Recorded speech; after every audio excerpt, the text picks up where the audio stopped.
Hello दोस्तों, welcome to PG education care. मैं आप लोगों को इंग्लिश पढ़ाऊंगा।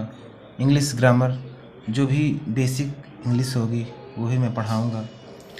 जैसे कि आप लोग जानते ही होंगे कि इंग्लिश आज के समय में कितना ज़रूरी है हम सबको, क्योंकि ये एक इंटरनेशनल लैंग्वेज है जिसको हम सीखते हैं, बचपन से ही पढ़ते आ रहे हैं और ज़्यादातर पता भी होंगी, क्योंकि आप ग्रामर में सारी चीज़ें जानते हो। आप लोग टेंस हो गया, वॉइस हो गया, ये तो नॉर्मल चीज़ें हैं जिसको आप सब लोग जानते हैं। लेकिन और भी कुछ चीज़ें होती हैं, मॉडल्स, टेंस, वॉइस, ग्रामर में जो चीज़ भी हैं वो हम एक एक करके धीरे धीरे सारी चीज़ क्लियर करते जाएंगे और सीखते जाएंगे। तो आज मैं स्टार्ट करने वाला हूँ कि सेंटेंस बनता कैसे है। सारी चीज़ें होती हैं, आप मीनिंग्स जानते हो, वर्ड्स जानते हो, हैं। आज हम सीखेंगे कि एक सेंटेंस कोई भी अगर है तो बनता कैसे है और बनने के लिए क्या क्या चीज़ें उसमें लगती हैं, क्या क्या होती हैं। तो एक एक करके सबसे पहला सेंटेंस बनता कैसे वो देख लेते हैं। चलिए,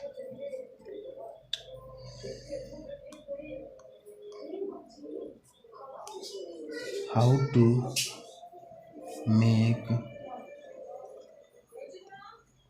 सेंटेंस,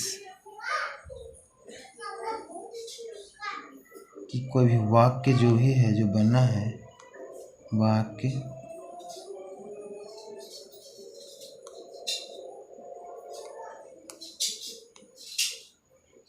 कैसे बनता है।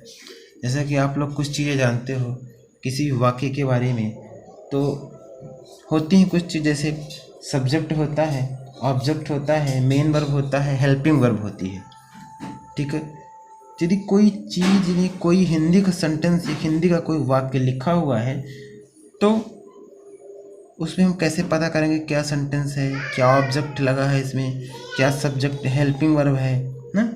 ये सारी चीज़ें देखिए। पहले जैसे मैं एग्जांपल से कोई एक ले लूँ, एक छोटा सा सेंटेंस ले लेता हूँ कि मैं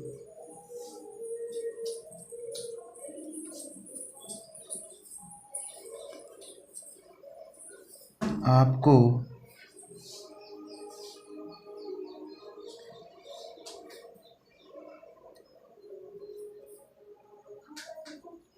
अंग्रेजी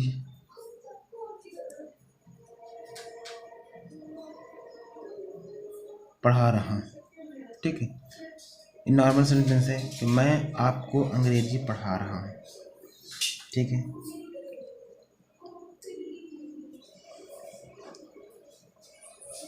तो सबसे पहले हिंदी के सेंटेंस में सबसे पहले हमको मिलता है सब्जेक्ट। ठीक है, फिर हमको मिलता है अदर वर्ड। अदर वर्ड अभी यहाँ पे हमको दिख नहीं है, नहीं। फिर ऑब्जेक्ट, फिर मेन वर्ब, फिर हेल्पिंग वर्ब। तो जैसे यदि हम एक रूल बनाना चाहें, कोई भी स्ट्रक्चर अगर बनाना चाहें इसका, हिंदी के वाक्य का, तो कैसे बनेगा, रूल ऑफ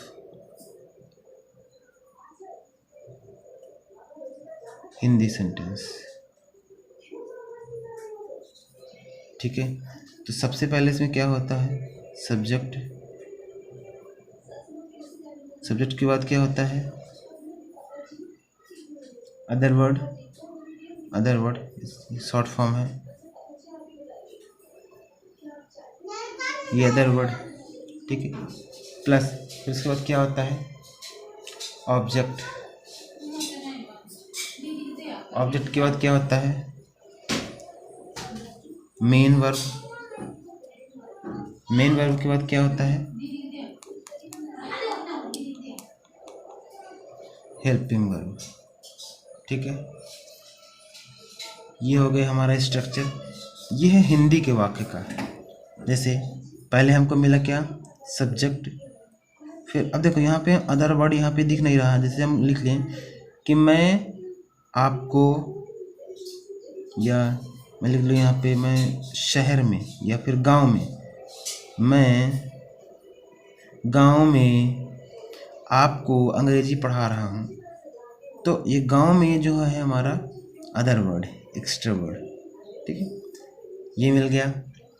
फिर ऑब्जेक्ट हमको मिल गया क्या, ठीक है। यहाँ पे दो दो ऑब्जेक्ट हैं, एक ये हो गया, एक तो ये हो गया। तो ये हो गया हमारा डायरेक्ट ऑब्जेक्ट, ये हो गया इनडायरेक्ट ऑब्जेक्ट। फिर मेन वर्ब हो गया, मेन वर्ब क्या है, पढ़ाना। फिर हेल्पिंग वर्ब हो गई लास्ट में जो मिलती है, ठीक है। अब इस सेंटेंस को इंग्लिश में ट्रांसलेट करने के लिए हमको इंग्लिश वाला रूल चाहिए, ठीक है। तो इंग्लिश में ट्रांसलेट करने के लिए क्या होता है, रूल ऑफ इंग्लिश, जो क्या करेगा, हिंदी के सेंटेंस को इंग्लिश में ट्रांसलेट करेगा। कैसे, जैसे तो सबसे पहले होता क्या है, वही सब्जेक्ट प्लस फिर हेल्पिंग वर्ब,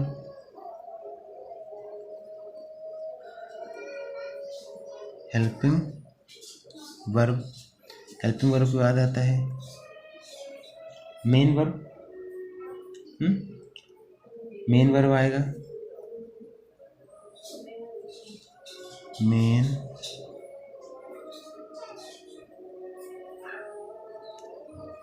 वर्ब,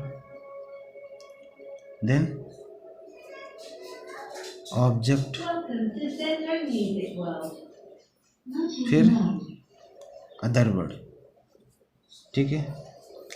ये हम इसको मास्टर रूल कह सकते हैं कि कोई भी अगर सेंटेंस होगा, किसी भी प्रकार का सेंटेंस होगा, तो इसी रूल के अकॉर्डिंग हिंदी से इंग्लिश में ट्रांसलेट होगा, ठीक है। इसको मास्टर रूल ऑफ इंग्लिश बोल सकते हैं, ठीक है। चलिए, तो सबसे पहले हमको सब्जेक्ट में तो क्या लिखा है, मैं गांव में आपको अंग्रेजी पढ़ा रहा हूँ। तो मैं को क्या बोलते हैं, आई, ये हमारा सब्जेक्ट हो गया। हेल्पिंग वर्ब, ये रहा है, तो आई के साथ एम लगता है, तो एम लगा दी, ये हेल्पिंग वर्ब कहलाती है, एम, ठीक है। तो अभी आप इज़, एम, आर, यदि आप नहीं जानते ये सब हेल्पिंग वर्ब होती हैं, तो मैं आगे इसी के बारे में डिस्कस करने वाला हूँ, तो आपको पता चल जाएगा। आई एम, फिर क्या है, मेन वर्ब। तो मेन वर्ब क्या है इस चीज़ में, पढ़ाना। तो पढ़ाना आप क्या बोलते हैं, टीच। तो टीचिंग, बिकॉज कंटिन्यू सेंटेंस है, इसलिए हम ING लगा देंगे। आई एम टीचिंग इंग्लिश, क्या पढ़ा रहा हूँ, English.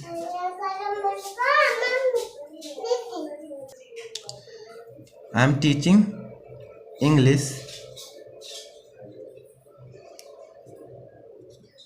To you at village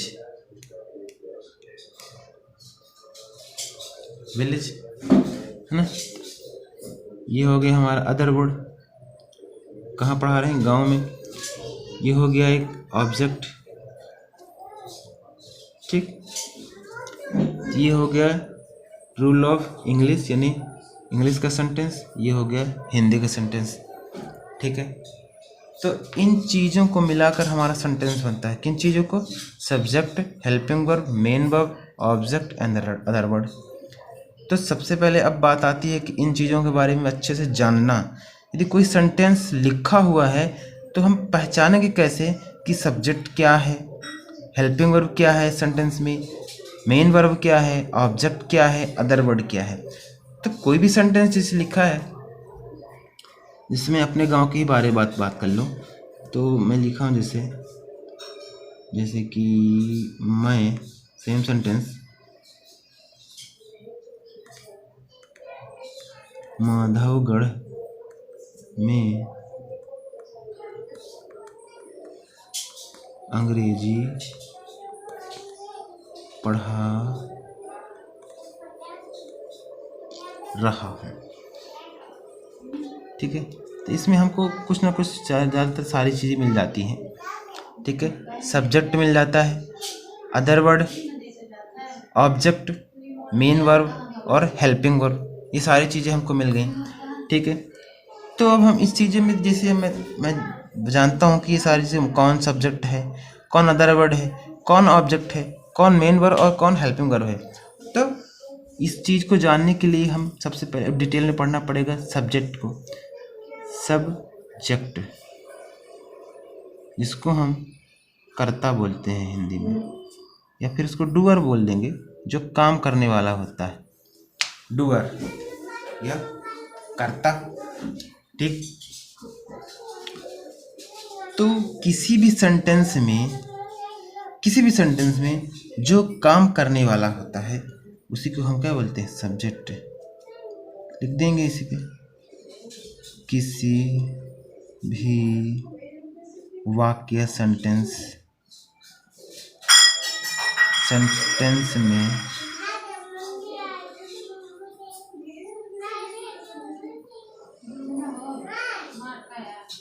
काम करने वाला,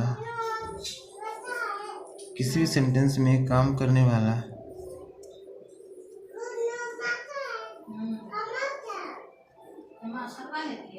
सब्जेक्ट कहलाता है।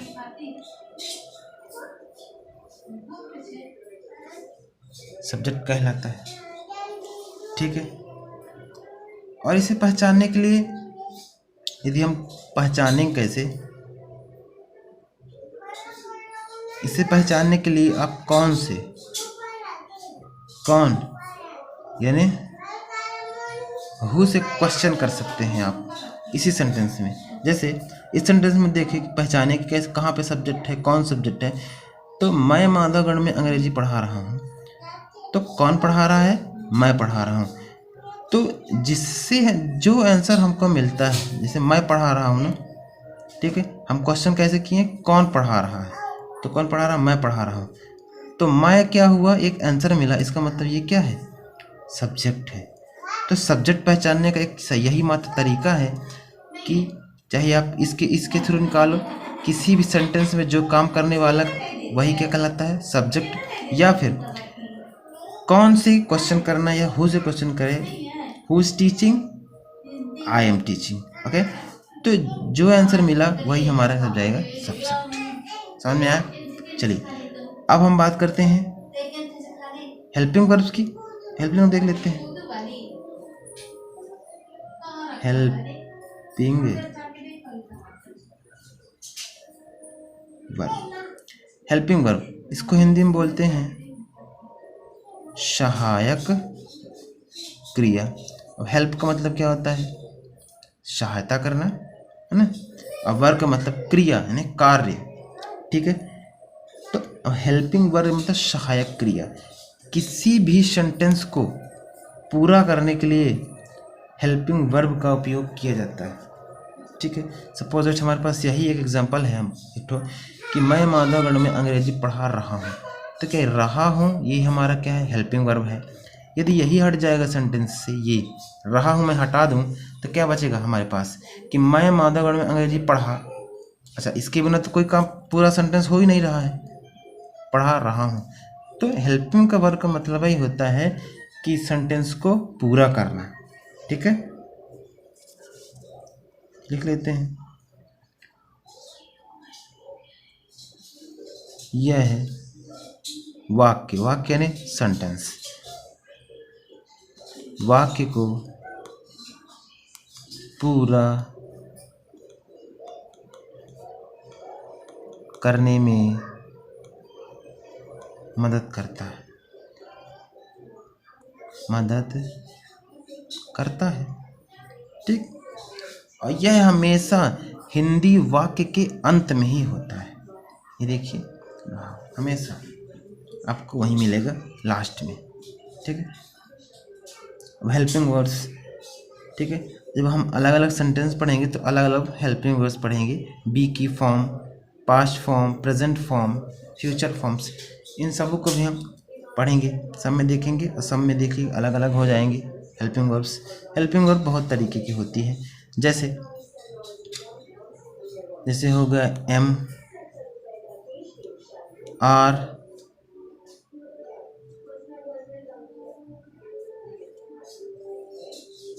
एम हो गया, आर हो गया, वाज हो गया, वर हो गया, ना।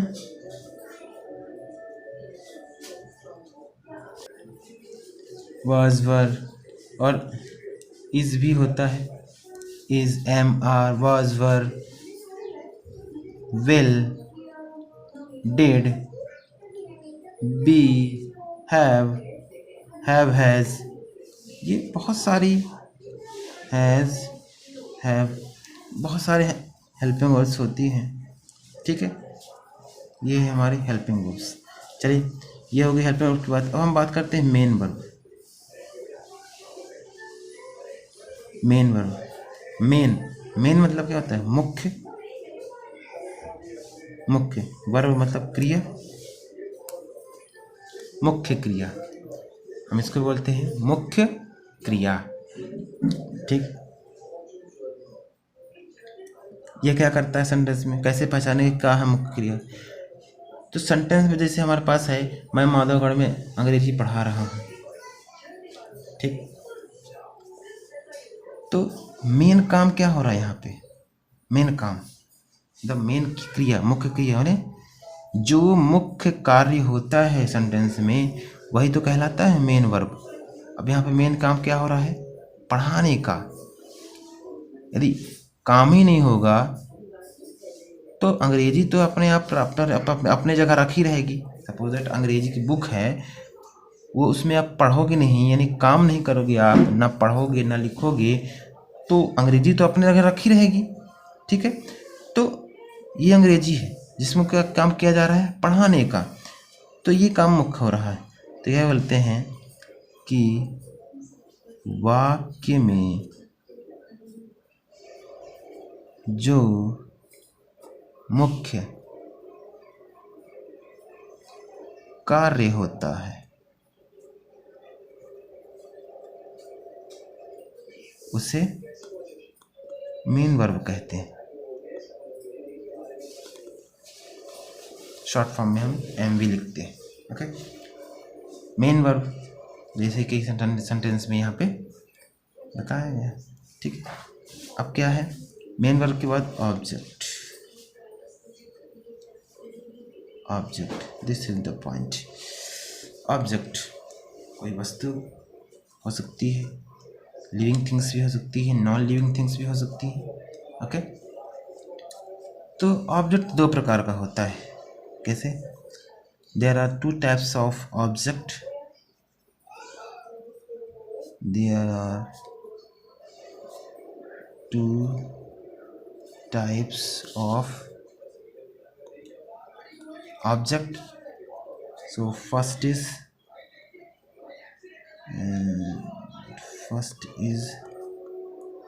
direct object.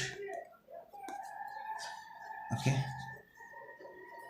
and second is indirect. Second is indirect object. तो अब डायरेक्ट कौन सा है, इनडायरेक्ट कौन सा है, यह हम पहचानेंगे। चलिए, अब हम डायरेक्ट ऑब्जेक्ट को कैसे पहचानेंगे कि डायरेक्ट ऑब्जेक्ट कौन है, इनडायरेक्ट ऑब्जेक्ट कौन है? चलिए, डायरेक्ट ऑब्जेक्ट मतलब जो हमें डायरेक्ट मिल जाए। कैसे? जैसे इसको हम पहचानने के लिए क्या, यानी व्हाट से क्वेश्चन करेंगे,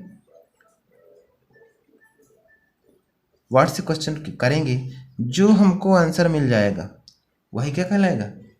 डायरेक्ट ऑब्जेक्ट कहलाएगा। जैसे इसी सेंटेंस में देख लो, मैं माधवगढ़ में अंग्रेजी पढ़ा रहा हूँ। क्वेश्चन करो, मैं माधवगढ़ में क्या पढ़ा रहा हूँ? अंग्रेजी। मिल गया ना आंसर? अंग्रेजी। तो अंग्रेजी is a direct object. Okay, तो जहाँ यहाँ पे इस सेंटेंस में जो अंग्रेजी है वो डायरेक्ट ऑब्जेक्ट है। ठीक है, अब इनडायरेक्ट पहचानने के लिए, इनडायरेक्ट की बात करें तो इनडायरेक्ट पहचानेंगे, कैसे पहचानेंगे? इसको पहचानने के लिए हम हो मेरे किसे,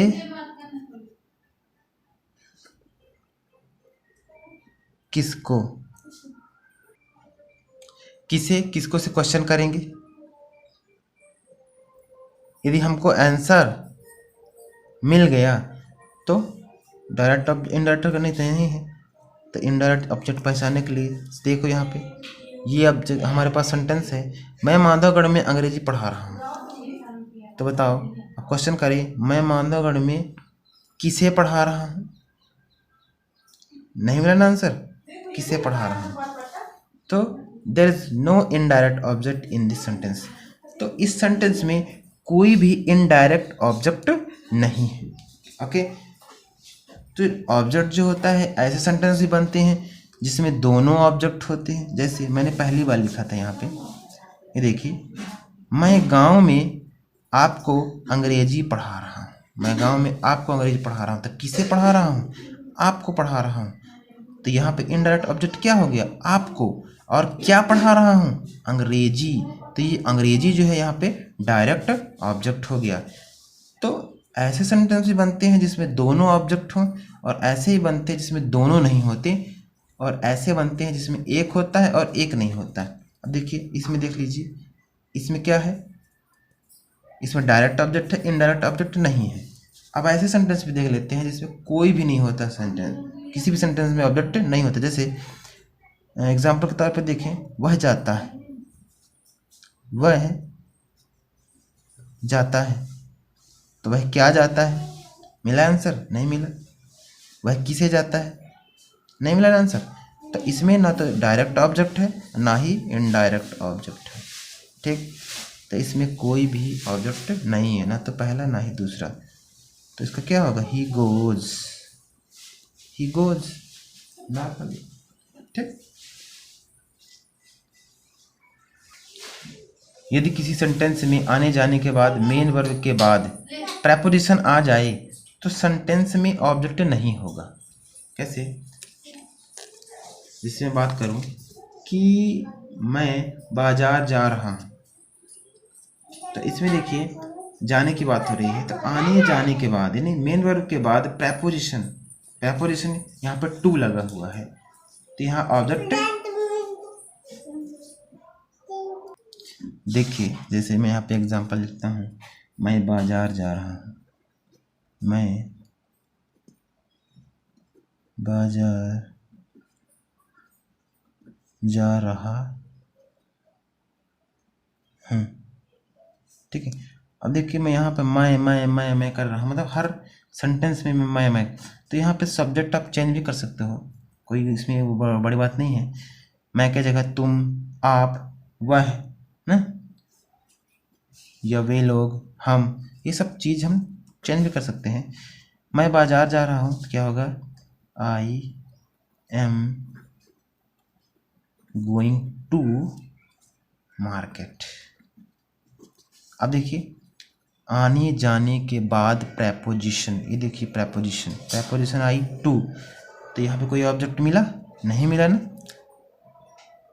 मैं क्या जा रहा हूँ, देयर इज नो ऑब्जेक्ट, हमें आंसर भी नहीं मिला। एंड मैं किसे जा रहा हूँ, नहीं मिला आंसर। तो आने जाने के बाद प्रेपोजिशन भी लगा हो तब भी उसमें कोई ऑब्जेक्ट नहीं होता। ठीक है, तो ऑब्जेक्ट के बारे में बात हो गई, जिसमें ऐसे भी होते हैं जिसमें दोनों ऑब्जेक्ट होते हैं। ठीक है, और ऐसे भी होते हैं जिसमें कोई भी ऑब्जेक्ट नहीं होते, और ऐसे भी होते हैं जिसमें कोई एक ऑब्जेक्ट हो सकता है। ठीक है, तो ये हो गया ऑब्जेक्ट और कुछ जानकारियाँ। ठीक है, अब हम किसके बारे में बात करें, अदर वर्ड के बारे में। ठीक है, ये लास्ट बचा है हमारे पास, अदर वर्ड। ठीक है, सब्जेक्ट देख लिए, हेल्पिंग वर्ब देख लिए, मेन वर्ब देख लिए, ऑब्जेक्ट देख लिए। अब बात करते हैं अदर वर्ड। अदर वर्ड क्या रोल निभाते हैं पूरे वाक्य में। ठीक है, वाक्य में एक कोई भी वाक्य है तो उनका क्या रोल रहता है, अब हम उनको देख लेते हैं। अदर वर्ड,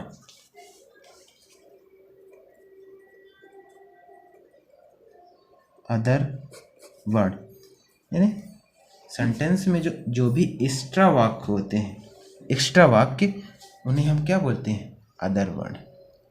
ठीक, उन्हें हम बोलते हैं अदर वर्ड। ठीक है, जैसे यदि किसी सेंटेंस में आने जाने के बाद में टू लगता हो, उस अदर वर्ड को हम सबसे पहले लिखते हैं या बोलते हैं। इसके बाद बाकी के अदर वर्डों को किसी भी क्रम में लिख सकते हैं। अब किसी भी सेंटेंस में बाकी मतलब बहुत सारे अदर वर्ड हो सकते हैं, एक सेंटेंस में बहुत सारे अदर वर्ड हो सकते हैं और उनको हम आने जाने के बाद मेन वर्ब के बाद जो भी सेंटेंस अदर वर्ड आता है उसको हम पहले लिखते हैं, बाकियों को हम किसी भी क्रम में कैसे भी लिख सकते हैं। ठीक है, जैसे मैं एग्जांपल दे रहा हूँ आपको, एक छोटा सा एग्जांपल है। एग्जांपल कि वह है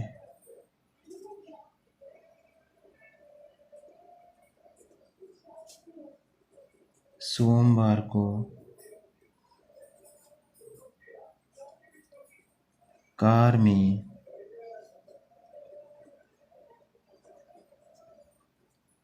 पापा के साथ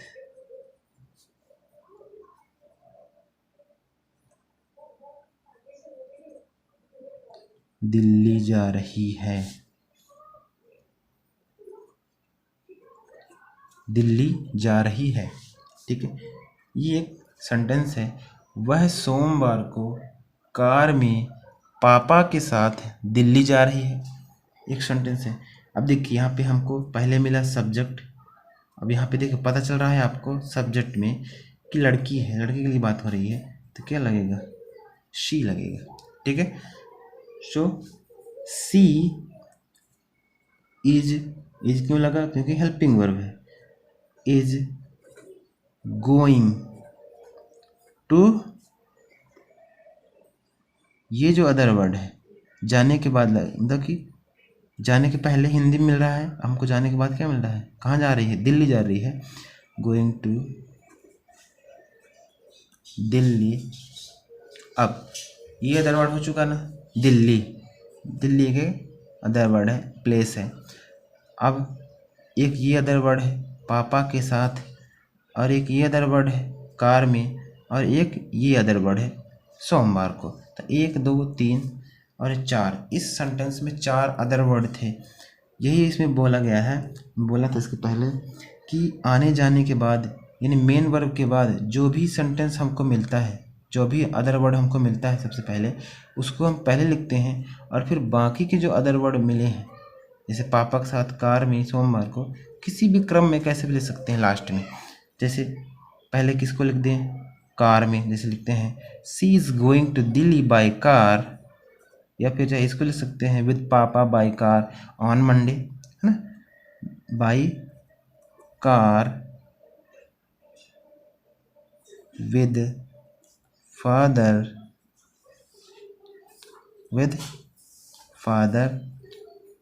ऑन मंडे। ओके, तो अदर वर्ड को हम किसी भी क्रम में कैसे भी ले सकते हैं, एक से ज़्यादा हो सकते हैं, हो सकता है एक ही हो, है ना। तो दोस्तों ये हो गई आप लोग की बेसिक इन्फॉर्मेशन अबाउट सेंटेंस। किसी भी सेंटेंस को बनाने के लिए हमको इन सारी चीज़ों की ज़रूरत पड़ती है। अदर वर्ड हो गया, और ऑब्जेक्ट हो गया, मेन वर्ब हो गया, हेल्पिंग वर्ब हो गई, सब्जेक्ट हो गई, है ना। इन्हीं सभी का उपयोग होता है, इन्हीं सभी का योगदान होता है किसी भी वाक्य को बनाने के लिए। ठीक है, तो आज हमने देखा क्या कि वाक्य कैसे बनाते हैं। आज का हमारा टॉपिक था हाउ टू मेक सेंटेंस। ठीक है, वाक्य कैसे बनता है तो ये देख लिए। ठीक है दोस्तों, यदि वीडियो अच्छी लगी हो तो लाइक करें, शेयर करें और चैनल को सब्सक्राइब करें। धन्यवाद।